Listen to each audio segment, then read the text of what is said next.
नमस्कार। होपफुली आप अच्छा कर रहे होंगे। एक बहुत अच्छी न्यूज़ आई है। भारतीय केंद्र सरकार ने पासपोर्ट को इंडियन सिटीजनशिप डॉक्यूमेंट मानने से इनकार कर दिया है।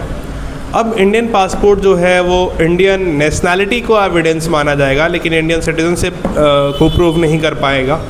हालांकि इंडियन सिटीजनशिप एक्ट 1955 के तहत आधार कार्ड को, वोटर आईडी कार्ड को भी ऐसे प्रमाणों के तौर पे नहीं कंसिडर किया जा सकता है जिससे हम भारत की नागरिकता को साबित कर सकें।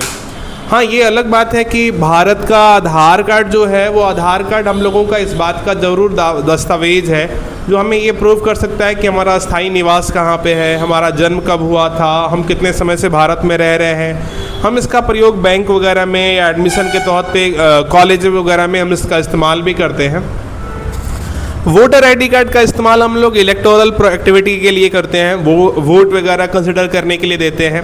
लेकिन ये सारे के सारे डॉक्यूमेंट, ये तीनों के तीनों डॉक्यूमेंट को इंडियन सिटीजनशिप प्रूव करने का डॉक्यूमेंट नहीं माना जा सकता है। हाँ, सवाल ये है कि हम इंडियन सिटीजनशिप को मानेंगे कैसे।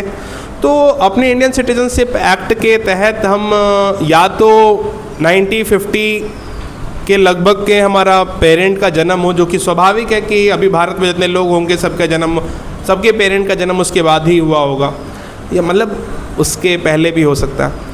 दूसरी बात कि हम लोग कम से कम 14 साल तक इंडिया में रह रहे हों। स्वाभाविक है कि उससे ज़्यादा समय से हम लोग इंडिया में रह रहे हैं, हमारे पेरेंट भी रह रहे हैं, तो वो इसमें हम इंडियन सिटीजनशिप प्रूव करने के लिए बर्थ सर्टिफिकेट को एविडेंस के तौर पे इस्तेमाल कर सकते हैं, या 14 साल से ज़्यादा समय तक रहने का कोई भी एविडेंस हम सबमिट कर सकते हैं एज ए सिटीजनशिप।